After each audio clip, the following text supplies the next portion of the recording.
Hello everyone, कैसे हैं आप सभी। आई एम श्योर आप सभी लोग अच्छे होंगे। मैं निकिता चौधरी स्वागत करती हूँ आप सभी का हमारे आज के करंट अफेयर्स के सेशन में। आज है हमारा संडे स्पेशल का करंट अफेयर्स सेशन। आज हम करेंगे पूरे वीक के इंपॉर्टेंट करंट अफेयर्स का रिवीजन, साथ ही साथ उनसे रिलेटेड कुछ फैक्ट्स भी जल्दी जल्दी देखकर चलेंगे।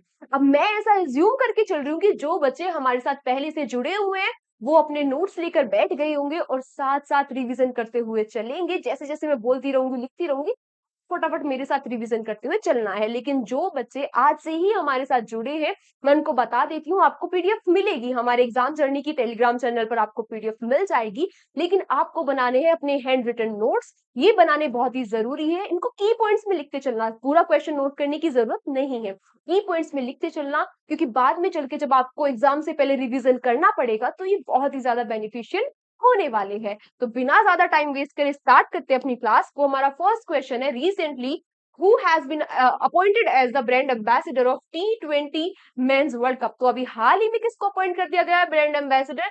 शहीद अफरीदी को। ये पाकिस्तान के क्रिकेटर है। साथ ही साथ युवराज सिंह, क्रिस गेल और हुसैन बोल्ट भी ब्रांड एम्बेसडर बना दिए गए थे। किसके? ICC T20 men's world cup के। अब ये जो ICC T20 men's world cup है, इसके बारे में एक दो चीजें देख लेते हैं। इस बार इसका कौन सा एडिशन है? 9th एडिशन है। अब जिन बच्चों ने डेली क्लास ली है वो मेरे साथ साथ आंसर देते चलना, ठीक है। 9th एडिशन है। अब ये होस्ट कहाँ हो रहा है? इसको होस्ट कर रहा है अमेरिका प्लस वेस्ट इंडीज। कौन होस्ट कर रहा है? अमेरिका और वेस्ट इंडीज। इस बार इसमें 20 टीम खेलेंगी, वो भी पहली बार। और जो पहली बार 3 टीम खेलेगी वो कौन कौन सी टीम है? अमेरिका, कनाडा और युगांडा। ये 3 टीम इस बार पहली बार खेलेंगी। वैसे इसका ऑफिशियल एंथम क्या है? जल्दी जल्दी बताओ कि ऑफिशियल एंथम क्या है इसका? इसका ऑफिशियल एंथम है out of this world, out of this world. अब आप लोग मुझे एक दो चीजें और बताओगे कि जो ये हमारा ICC T20 men's world cup है, ये T20 मेंस वर्ल्ड कप है, ये फर्स्ट टाइम कहाँ हुआ था, कब हुआ था और कौन जीता था? जब तक मैं आगे चल रही हूँ आप लोग इन क्वेश्चंस के मुझे आंसर करो। आते अपने नेक्स्ट क्वेश्चन पे। India secure which position in world para athletics championship? World para athletics championship में इंडिया ने कौन सी पोजीशन हासिल की है? तो इंडिया आया है 6th पोजीशन पे। तो फर्स्ट पे कौन आया है? फर्स्ट पे आया चाइना। और सेकंड पे कौन आया? जल्दी बताओ। हाँ, ब्राजील। इंडिया है 6th पोजीशन पे। इंडिया ने कितने मेडल जीते हैं? 17 मेडल जीते हैं, जिनमें से 6 गोल्ड मेडल है, 5 सिल्वर मेडल है और 6 ही क्या है? ब्रॉन्ज मेडल है। अब जो वर्ल्ड पैरा एथलेटिक्स चैंपियनशिप है ये हो कहाँ रही है? ये हो रही है कोबे, जापान में। और ये फर्स्ट टाइम कब हुई थी? 1994 में। आते हैं अपने नेक्स्ट क्वेश्चन पे। Recently Srinivas Kulkarni ji honoured with which award? अब जो श्रीनिवास कुलकर्णी जी है ये अमेरिकन इंडियन अमेरिकन क्या है? साइंटिस्ट है। तो इंडियन अमेरिकन साइंटिस्ट है, तो साइंस का इन्हें अवार्ड दिया गया है। कौन सा अवार्ड? Show award. और इसको हम क्या भी कहते हैं? Nobel of east. इस अवार्ड को क्या भी कहा जाता है? Nobel of east. ये इंपॉर्टेंट हो जाता है। और कहाँ दिया जाता है? ये हांगकांग में। कहाँ दिया जाता है? हांगकांग में। मैंने आपसे अभी पीछे 3 क्वेश्चंस पूछे थे, अभी तक आपने उनके आंसर कर दिए होंगे। क्या क्या आंसर है? ये कहाँ पर हुआ था? साउथ अफ्रीका में। कहाँ हुआ था? साउथ अफ्रीका ने इसको होस्ट किया था। कब हुआ था? 2008 में। और जीता किसने था? हमारे प्यारे भारत ने। किससे जीता था? हमारे प्यारे भारत ने। आते हैं नेक्स्ट क्वेश्चन पे। Recently Krishi and Bhoomi is in news. Krishi और भूमि न्यूज में है। ये क्या है? तो ये एआई न्यूज एंकर है। किस चैनल के? डीडी किसान के। किस चैनल के? डीडी किसान चैनल के। वैसे इंडिया की फर्स्ट एआई एंकर कौन है? इंडिया की first AI anchor, news anchor कौन है? तो ये है सना। कौन है? सना। और किस चैनल पर है ये? इंडिया टुडे ग्रुप के आज तक चैनल पर। किस पर? आज तक चैनल पर। आते हैं अपने नेक्स्ट क्वेश्चन पे।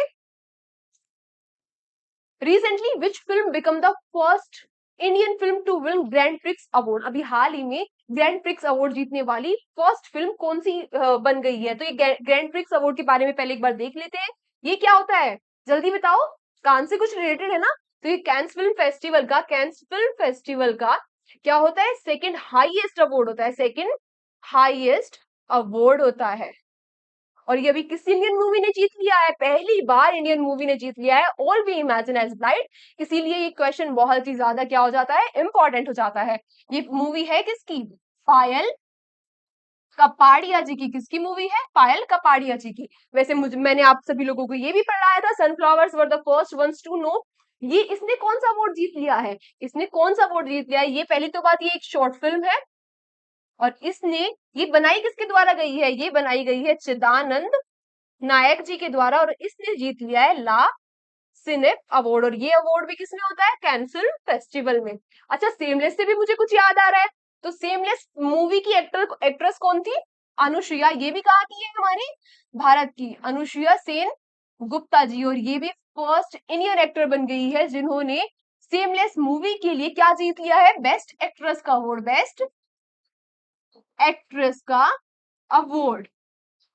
अब आते हैं अपने नेक्स्ट क्वेश्चन पे। Recently which team won the IPL 2024? अब ये तो सबको पता होगा किसने जीता? KKR ने जीता। किसको हरा के जीता? किसको हरा के जीता?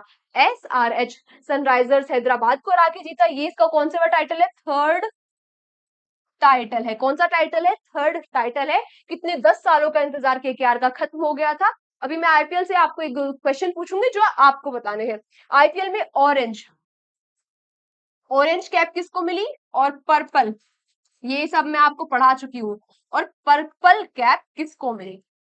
जल्दी जल्दी बताओ किसको मिली। आते अपने नेक्स्ट क्वेश्चन पे। Recently which state has the highest number of Gangetic dolphin? Gangetic dolphin के हाईएस्ट नंबर किस स्टेट में है? पहली बात, ये सर्वे किया किसने? तो ये सर्वे किया था वाइल्ड लाइफ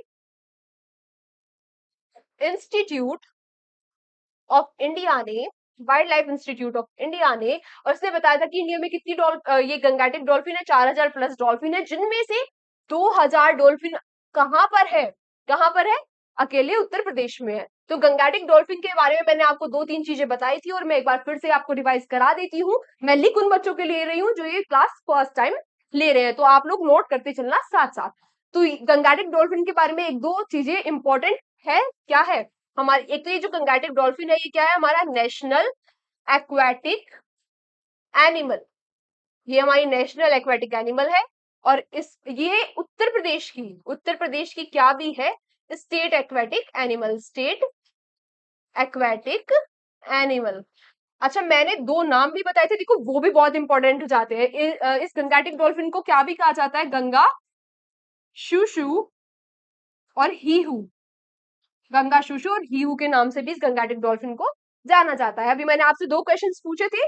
आई होप जो मेरे साथ पढ़ रहे हैं, जो ये क्लास डेली ले रहे हैं, उन्होंने अभी तक आंसर कर दिए होंगे। जो ऑरेंज कैप है, ये ऑरेंज कैप किसको मिली? विराट कोहली को। विराट कोहली जी को एक मिली। और ये कहां से खेलते हैं? आरसीबी से। इन्होंने कितने रन बनाए? 741 इन्होंने रन बनाए। पर्पल कैप किसने जीती? हर्षल पाटिल जी ने। और ये किसके हैं? पंजाब किंग्स से खेलते हैं। और इन्होंने 24 विकेट लेकर पर्पल कैप को जीत लिया। आते हैं अपने नेक्स्ट क्वेश्चन पे। Recently the first football day is celebrated on. तो अभी हाल ही में फर्स्ट फुटबॉल डे कब सेलिब्रेट किया गया? पहली बार ये सेलिब्रेट किया गया कब? 25 मई को। अब ये अभी इतने दिनों के बाद अभी क्यों सेलिब्रेट किया गया? क्योंकि 1924 में हुए थे पेरिस ओलंपिक्स। Paris Olympics. और पेरिस ओलंपिक्स का ये पेरिस समर ओलंपिक थे। और इन पेरिस ओलंपिक्स में 25 मई 1924 को फुटबॉल को फर्स्ट टाइम ऐड किया गया था ओलंपिक्स में। तो अभी 2024 में भी कहाँ ओलंपिक्स हो रहे हैं? समर ओलंपिक्स पेरिस में हो गए। तो इन्हें फुटबॉल को ऐड करे हुए कितने साल हो गए? 100 ईयर हो गए। इसीलिए इस बार 25 मई को हमने क्या सेलिब्रेट किया? क्या सेलिब्रेट किया? Football day. आते हैं नेक्स्ट क्वेश्चन पे। Recently which project is launch for one nation one airspace? हाल ही में one nation one airspace के लिए कौन सा प्रोजेक्ट लॉन्च किया गया? प्रोजेक्ट ईशान। मैंने आपको बताया था कि हमारे यहाँ कितने फ्लाइट इंफॉर्मेशन जोन है? हमारे यहाँ फ्लाइट इंफॉर्मेशन रीजन या जोन कितने हैं? 4 है। कहाँ कहाँ है? मुंबई, दिल्ली, मुंबई, कोलकाता और कहाँ पे? चेन्नई में। और एक गुवाहाटी में भी है, वो सब फ्लाइट जोन है। तो इन सारे फ्लाइट जोन को मिलाकर एक फ्लाइट जोन बनाया जा रहा है। कहां पर? नागपुर में। अब ये क्यों बनाया जा रहा है? ये इसलिए बनाया जा रहा है क्योंकि मैनेजमेंट में आसानी रहेगी। तो इस प्रोजेक्ट को क्या नाम दिया गया? प्रोजेक्ट ईशान। आते हैं अपने नेक्स्ट क्वेश्चन पे। Recently India send the first consignment of R21M matrix vaccine to which country? तो ये पहले देख लेते हैं, R21M मैट्रिक्स एम वैक्सीन है क्या? तो ये मलेरिया की वैक्सीन है। किसकी वैक्सीन है? मलेरिया की वैक्सीन है। अच्छा, ये बनाई किसके द्वारा गई है? तो ये हमारे इंडिया की सीरम इंस्टीट्यूट ऑफ इंडिया, और इसके साथ किसने मिलके? ऑक्सफोर्ड यूनिवर्सिटी ने। किसने? ऑक्सफोर्ड यूनिवर्सिटी ने मिलकर इसको बनाया था। और अभी हाल ही में फर्स्ट कंसाइनमेंट कहां भेजा गया? सेंट्रल अफ्रीकन रिपब्लिक में। आते अपने नेक्स्ट क्वेश्चन पे। Recently who become the first Indian to win a gold medal in gymnastic in Asian championship? तो ये कौन बन गई है? हमारे भारत की दीपा कर्माकर जी। अच्छा, ये क्या थी? वैसे ये वुमेन आर्टिस्टिक जिम्नास्टिक चैंपियनशिप थी। ये हो कहाँ रही थी? ये हो रही थी ताशकेंत, उज्बेकिस्तान में। कहाँ हो रही थी? ताशकेंत, उज्बेकिस्तान में। तो दीपा कर्माकर जी के बारे में एक चीज बहुत इंपॉर्टेंट है। पहली तो बात ये है कहाँ से? ये है त्रिपुरा से। और इनको किस नाम से भी जाना जाता है? गोल्डन गर्ल के नाम से। अच्छा, गोल्डन बॉय के नाम से किसको जाना जाता है? जल्दी बता दो। गोल्डन बॉय के नाम से किसको जाना जाता है? जल्दी जल्दी कमेंट्स में बता दो आप, गोल्डन बॉय के नाम से किसको जाना जाता है। आते हैं अपने नेक्स्ट क्वेश्चन पे। Recently India's Muneeb Amin Bhat has been included in hall of fame. कहीं में इंक्लूड कर लिया गया इन्हें हॉल ऑफ फेम में बाय विच ऑर्गेनाइजेशन? तो इन्हें नासा के द्वारा हॉल ऑफ फेम में इंक्लूड कर लिया गया। क्यों कर लिया गया? क्योंकि इन्होंने साइबर सिक्योरिटी के लिए कुछ काफी अच्छे काम किए थे। और ये है कहाँ से? ये बिलोंग करते हैं साउथ कश्मीर से। ये हमारे साउथ कश्मीर से। आते अपने नेक्स्ट क्वेश्चन पे। Recently Sathyamangalam tiger reserve is in news. It is located इन। जो सत्यमंगलम टाइगर रिजर्व है ये न्यूज में है। ये कहाँ लोकेटेड है? तो ये सत्यमंगलम टाइगर रिजर्व न्यूज में इसलिए था क्योंकि यहाँ पे एलिफेंट सेंसस करवाया गया था। और ये है कहाँ पे? तमिलनाडु में। मैंने आपको बताया था एक बहुत इंपॉर्टेंट फैक्ट कि यहाँ पे इरुला और कुरुम्बा, दो ये दो क्या थी? ये दो ट्राइब्स पाई जाती थी। तो ये चीज जरूर याद रखना, ये दो ट्राइब्स यहाँ पे पाई जाती है। रिसेंटली डिस्कवर्ड ग्लिस 12b इज आ। तो ये ग्लिस 12b क्या है? ये एक एलियन प्लैनेट है, यानी कि अर्थ के साइज का एक एक्सो प्लैनेट है। अब ये एक्सो प्लैनेट होता क्या है? तो ये जो एक्सो प्लैनेट है ये क्या होता है? ये हमारे सोलर सिस्टम का प्लैनेट नहीं है, हमारे सोलर सिस्टम के बाहर का प्लैनेट है। जो प्लैनेट हमारे सोलर सिस्टम के बाहर के होते हैं उनको हम क्या कहते हैं? एक्सो प्लैनेट या फिर एलियन प्लैनेट। तो ये डिस्कवर किसके द्वारा किया गया?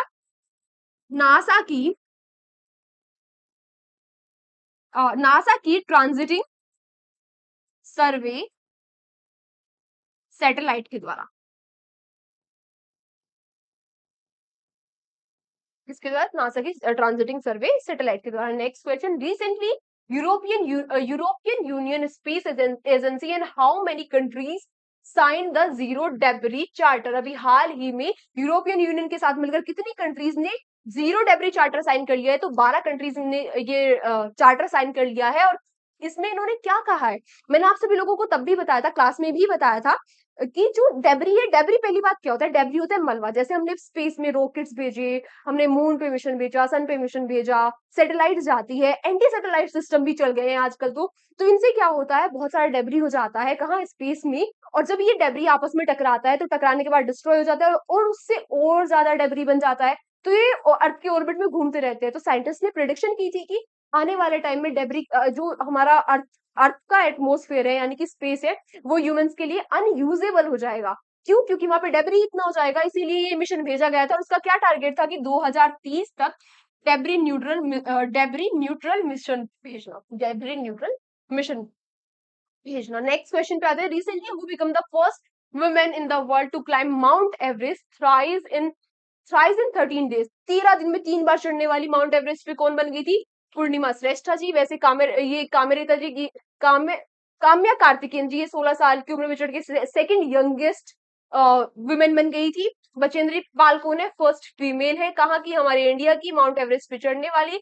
और अरुणिमा सिन्हा कौन है? फर्स्ट डिसेबल्ड वुमेन है। कहाँ पर ये डिसेबल्ड वुमेन है? ये कहाँ से बिलोंग करती है? इंडिया से। और उन्होंने 2013 में माउंट एवरेस्ट को फतेह किया था। लेकिन ये वर्ल्ड की फर्स्ट डिसेबल्ड वुमेन है। आते हैं नेक्स्ट क्वेश्चन पे। Recently where was the walk the talk yoga session event organise for international yoga day. तो ये कहाँ पर किसके द्वारा ऑर्गेनाइज किया गया है? ये डब्ल्यूएचओ यानी कि वर्ल्ड हेल्थ ऑर्गेनाइजेशन के द्वारा ऑर्गेनाइज किया गया है। हम ये वर्ल्ड हेल्थ ऑर्गेनाइजेशन कब स्टैब्लिश हुई थी? जल्दी बताओ कब? 7 अप्रैल कह रहे हो क्या? हाँ, ये स्टैब्लिश हुई थी 7 अप्रैल को, इसीलिए हम 7 अप्रैल को क्या सेलिब्रेट करते हैं? World health day. अच्छा, ये वॉक द टॉक सेशन है, ये किसने ऑर्गेनाइज किया? ये किया डब्ल्यूएचओ ने ऑर्गेनाइज किया। तो कहाँ किया होगा? जहाँ पर डब्ल्यूएचओ के हेडक्वार्टर है, जेनेवा स्विट्जरलैंड में। अच्छा, यहाँ पे एक और बात आ जाती है कि हम इंटरनेशनल योगा डे बनाते कब है? तो ये हम मनाते हैं 21 जून को, और फर्स्ट टाइम हमने कब मनाया था? 2015 में। आते हैं अपने नेक्स्ट क्वेश्चन पे। Recently, who took charge as the commandant of the national defence academy? NDA का चार्ज किसने ले लिया है? गुरबच्चन सिंह ने। अब ये मनोज पांडे कहाँ के चीफ है? हमारी इंडियन आर्मी के चीफ है। वही विवेक राम चौधरी कहाँ के? इंडियन एयरफोर्स के। और दिनेश की त्रिपाठी ये कहाँ के? नेवी के हैं। अभी हाल ही में इनको अपॉइंट किया गया था। आते अपने नेक्स्ट क्वेश्चन पे। Recently who has been awarded the military gender advocate of the year award? तो ये पहली बात, ये किन लोगों को दिया जाता है? ये उन लोगों को दिया जाता है जो यूएन पीस कीपर्स होते हैं, जो यूएन की पीस कीपिंग फोर्स होती है, जो उनका हिस्सा होते हैं। तो अभी ये भारत में किसको दिया गया? ये किसको दिया गया? तो ये दिया गया हमारे भारत की राधिका सेन जी को। और इन्होंने किस मिशन में पार्टिसिपेट किया था? इन्होंने यूएन के कोंगो मिशन में पार्टिसिपेट किया था। अच्छा, ये सेकंड वुमेन बन गई है इंडिया की ये अवार्ड प्राप्त करने वाली। अब आप लोग पूछेंगे कि फर्स्ट कौन है? तो फर्स्ट कौन है? जल्दी बताओ। तो फर्स्ट है सुमन गवानी जी। और इन्होंने किस मिशन में पार्टिसिपेट किया था? इन्होंने पार्टिसिपेट किया था साउथ सूडान के मिशन में। ठीक है, आते हैं नेक्स्ट क्वेश्चन पे। Recently who has been selected as the president of Lithuania? तो ये गितनास नसूदी जी बन गए हैं लिथुआनिया के प्रेसिडेंट। अब ये मोहम्मद मुकबर कहाँ के है? ईरान के है। व्लादिमीर पुतिन आप सभी को पता होगा कहाँ के है? रशिया के, लगातार 5वीं बार। और ये जो अब्दुल फतेह अल सीसी है, ये कहाँ के है? जल्दी बताओ, जल्दी जल्दी। इजिप्ट के। आते हैं अपने नेक्स्ट क्वेश्चन पे। Recently who has been appointed as the chairman of staff selection commission? अरे, दो ऑप्शन ही गायब कर दिए। तो स्टाफ सिलेक्शन कमीशन की अभी अध्यक्ष कौन बना दिए गए हैं? तो ये बना दिए गए हैं राकेश रंजन जी। पहले कौन थे? एस किशोर जी। आते हैं अपने नेक्स्ट क्वेश्चन पे। Recently the 77th world health assembly held in. अब वर्ल्ड हेल्थ असेंबली है, तो किसके द्वारा इसको ऑर्गेनाइज किया गया होगा? डब्ल्यूएचओ, वर्ल्ड हेल्थ ऑर्गेनाइजेशन के द्वारा। ठीक है, अब ये कहां पर हुई होगी? तो जेनेवा में हुई होगी ऑब्वियसली। तो जेनेवा स्विट्जरलैंड में। इसका थीम इंपॉर्टेंट हो जाता है। इसकी थीम क्या थी? Health for all for health. Health for all for health, इसकी थीम क्या हो जाती है? इंपॉर्टेंट हो जाती है। अपने नेक्स्ट क्वेश्चन पे। Recently who won the title of Shahjahan chess challengers? तो ये शाहजहां चेस चैलेंजर्स कहाँ पे होता है? यूएई की शारजाह में। और अभी ये किन्होंने जीत लिया है? जीत लिया हमारे भारत की दिव्या देशमुख जी ने। जो शाम निकलती है हमारे भारत के कौन से नंबर के ग्रैंड मास्टर है? 85th। और आर वैशाली जी की कौन है? 84th है। और एस विजय लक्ष्मी जी, ये हमारे भारत की फर्स्ट फीमेल ग्रैंड मास्टर है। ये हमारे भारत की क्या है? फर्स्ट फीमेल ग्रैंड मास्टर है। आते हैं अपने नेक्स्ट क्वेश्चन पे। रिसेंटली वेयर वॉज द विकासी विजडम फेस्टिवल सेलिब्रेटेड? ये कहाँ सेलिब्रेट किया गया है? जहाँ पोंगल सेलिब्रेट किया जाता है। और पोंगल कहाँ सेलिब्रेट किया जाता है? तमिलनाडु में। आते हैं अपने नेक्स्ट क्वेश्चन पे। Recently, who created history by becoming the first person climb Mount Everest and Mount Lhotse twice in a single season? एक ही सीजन में दो बार माउंट एवरेस्ट और माउंट लोतासे पे चढ़कर किसने रिकॉर्ड बना दिया है? तो ये बना दिया है हमारे भारत के सत्यदीप गुप्ता जी ने। अच्छा, यहाँ पे एक बार थोड़ी सी माउंट एवरेस्ट के बारे में बात कर लेते हैं। जिन लोगों ने इसके बारे में पढ़ लिया उनका एक बार और अच्छे से रिवीजन हो जाएगा, और जिन लोगों ने नहीं पढ़ा उनको वो एक बार इसको लिख लेंगे अपने नोट्स में। जो हमारी माउंट एवरेस्ट है, ये क्या है? वर्ल्ड की हाईएस्ट पीक है। वर्ल्ड की हाईएस्ट हाईएस्ट अरे हाईएस्ट पीक है। इसकी ऊंचाई कितनी है? 8,848.86 मीटर। 8,848.86 मीटर। और जो ये माउंट लोतास है, ये क्या है? फोर्थ हाईएस्ट पीक है वर्ल्ड की। फोर्थ हाईएस्ट पीक है वर्ल्ड की। और इसकी ऊंचाई लगभग 8,516 मीटर है, लगभग। ठीक है। अच्छा, इन्होंने एक और रिकॉर्ड बना दिया है। इन्होंने माउंट लोतासे से माउंट एवरेस्ट पे 11 घंटे 15 मिनट में चढ़ने वाले पहले भारतीय भी बन गए हैं। अब इनको तो आप बिल्कुल बहुत अच्छे से जानते होंगे, अवतार अवतार सिंह इट इज चीमा। अवतार सिंह चीमा जी ये क्या है, ये फर्स्ट इंडियन है माउंट एवरेस्ट पे चढ़ने वाले। कामेरिका जी के बारे में तो कौन नहीं जानता, इनको हम किस नाम से भी जानते हैं, एवरेस्ट मैन के, किस नाम से, इनको हम एवरेस्ट मैन के नाम से भी जानते हैं। और ये 30 बार इन्होंने माउंट एवरेस्ट पे चढ़कर क्या बना दिया है, वर्ल्ड रिकॉर्ड बना दिया है। और ये कहाँ से है, ये है नेपाल से। कहाँ से है, नेपाल से। और पूर्णिमा श्रेष्ठा जी को तो हम अभी पढ़ के आए हैं, इन्होंने 13 दिन में 3 बार माउंट एवरेस्ट को क्लाइम करके क्या कर बना दिया, वर्ल्ड रिकॉर्ड बना दिया है। Recently the Campi Flegrei super volcano erupted massively, it is located in, कहाँ पर, बताया था ना मैंने, वहीं पर है जहां पर माउंट इटना है। तो माउंट इटना कहाँ है, इटना, इटली। तो ये दोनों वोल्केनो कहाँ हो गए, इटली में। आते हैं अपने नेक्स्ट क्वेश्चन पर। रिसेंटली विच ऑर्गेनाइजेशन लॉन्च प्रवाह पोर्टल, अभी हाल ही में प्रवाह पोर्टल किसके द्वारा लॉन्च किया गया, तो ये लॉन्च किया गया रिजर्व बैंक ऑफ इंडिया के द्वारा। रिजर्व बैंक ऑफ इंडिया के द्वारा। अब हमारा जो रिजर्व बैंक ऑफ इंडिया है ये कब बना था, जल्दी बताओ। 1 अप्रैल कह रहे हो क्या, हाँ हाँ, जो कह रहा है 1 अप्रैल वो सही है, बाकी सब नालायक है। इसके हेडक्वार्टर्स कहाँ है, मुंबई में। कहाँ है, मुंबई महाराष्ट्र में। और गवर्नर कौन है, गवर्नर कौन है, शक्तिकांत दास, शक्तिकांत दास जी। अच्छा, ये प्रवाह पोर्टल की फुल फॉर्म भी एक बार हम देख लेते हैं, platform for regulatory application validation and authorisation. ये इसकी क्या हो जाती है, फुल फॉर्म हो जाती है। आते हैं अपने नेक्स्ट क्वेश्चन पे। Recently who won the Monaco grand prix, तो ये जीत लिया है किसने, चार्ल्स लेक्रे ने। और वैसे मैक्स वेस्टरपेन के बारे में तो आप सभी लोग जानते होंगे, इन्होंने कौन से ग्रैंड प्रिक्स जीत लिए, एक बार फटाफट लिख लेते हैं क्योंकि ये क्वेश्चन हो जाता है काफी इंपॉर्टेंट। तो इन्होंने कई सारे ग्रैंड प्रिक्स जीते हैं, जैसे कि इन्होंने कौन सा जीत लिया है, जापानीज ग्रैंड प्रिक्स, इन्होंने चाइनीज ग्रैंड प्रिक्स भी जीत लिया है, इन्होंने सऊदी अरेबियन ग्रैंड प्रिक्स भी जीत लिया है, और इन्होंने ही बहरीन ग्रैंड प्रिक्स भी जीत लिया है।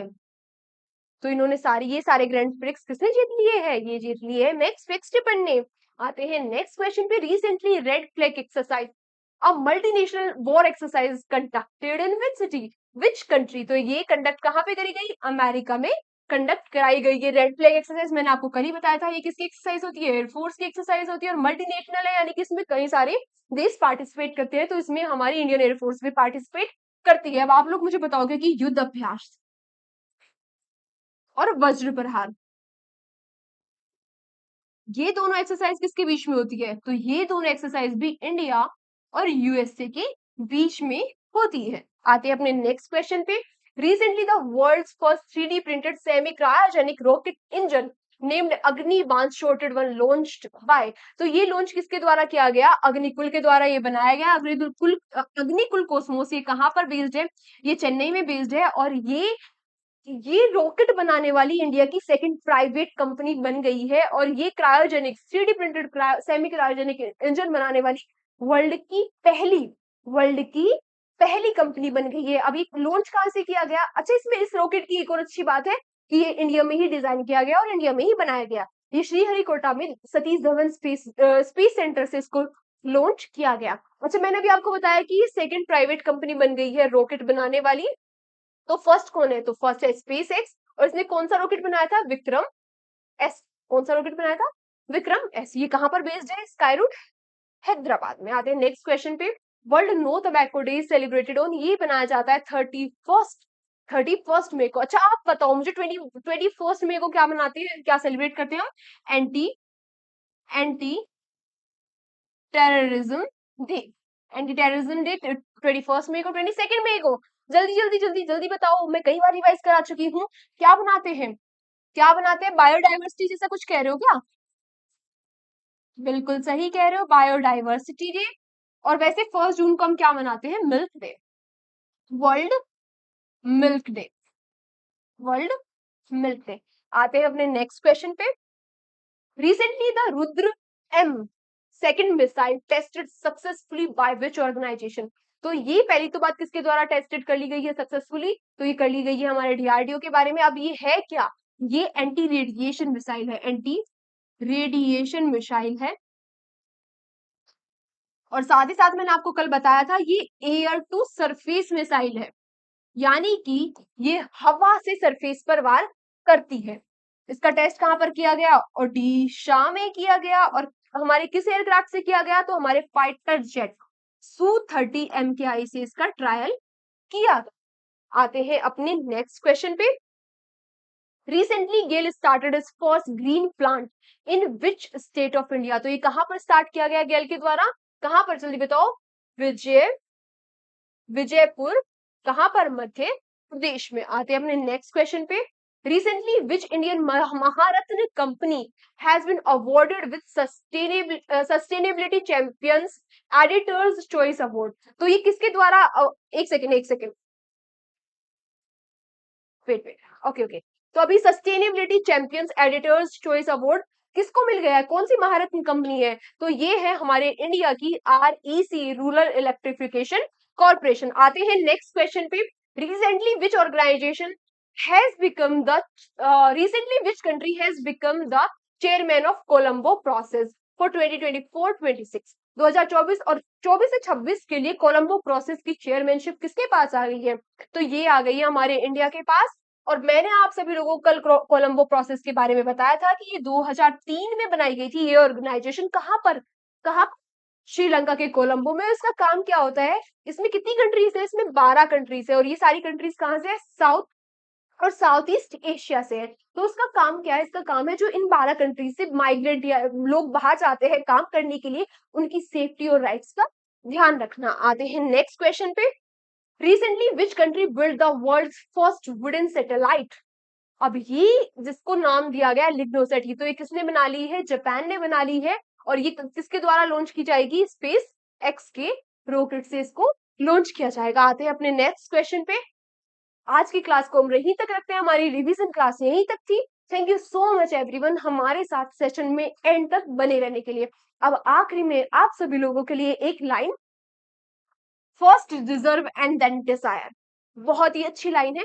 पहले लायक बनो तब इच्छाएं रखो, और लायक बनने के लिए इतनी मेहनत करो कि आपको कुछ डिजायर ऐसे करने की जरूरत ही ना पड़े। आपको सब कुछ अपनी मेहनत पे अब तक इतना कॉन्फिडेंस होना कि आप जो डिजायर करते हो वो आप डिजर्व तो कर ही लोगे, आप इतनी मेहनत करोगे।